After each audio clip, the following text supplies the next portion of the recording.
আজকে রাজনীতিতে একটা প্রবণতা দেখা যাচ্ছে যে 1971 সালে যে জন্য আমরা যুদ্ধ করেছিলাম, স্বাধীনতার যুদ্ধ, আমাদের সম্পূর্ণ আলাদা একটা পরিচিতি, সেই আইডেন্টিটিকে ভুলিয়ে দিয়ে নতুন করে কতগুলো চিন্তা ভাবনার সামনে নিয়ে আসার প্রচেষ্টা চালানো,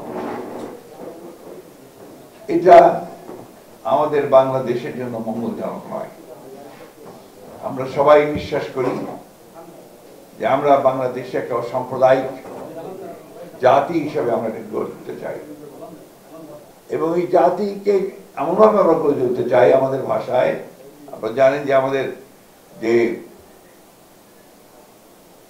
কর্মসূচি বা আমাদের সংস্কারের এবং পার্টির যে সমস্ত কথা আমরা বলেছি, তাতে এই শব্দটা সেখানে উচ্চারণ করা হয়েছে রেইনবো নেশন। একটা রামধনু যেমন আপনার অনেকগুলো আপনার রং নিয়ে একসাথে একটা কমপ্লিট একটা অবয়ব আমাদের সামনে আসে, সেরকম একটা নেশন আমরা গড়ে তুলতে চাই। আমরা যে বাংলাদেশ একটা সাম্প্রদায়িক জাতি হিসেবে গড়ে তুলতে চেয়েছিলাম, সেখানে বিভিন্ন রকমের আপনার প্রচেষ্টা চালানো হচ্ছে এটাকে একটা ধর্মীয় দৃষ্টিকোণ থেকে দেখার জন্য।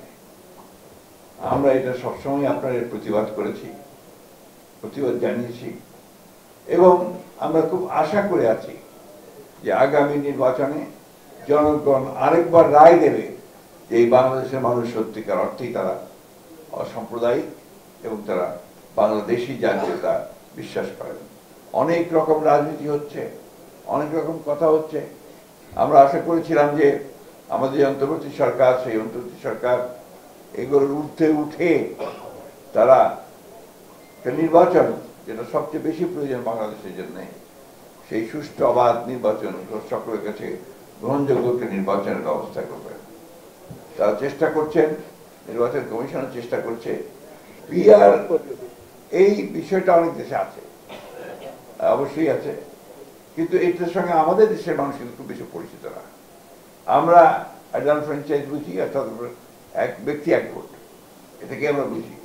সেভাবেই আমরা আপনার এই গত 50 বছর ধরে, তারও আগে থেকে আমরা সেভাবেই, ইনফ্যাক্ট ব্রিটিশ পিরিয়ড থেকে এই বিষয়টা, এই পদ্ধতিতে এখানে কিন্তু নির্বাচন হয়েছে, পার্লামেন্ট গঠন হয়েছে, সরকার গঠন হয়েছে।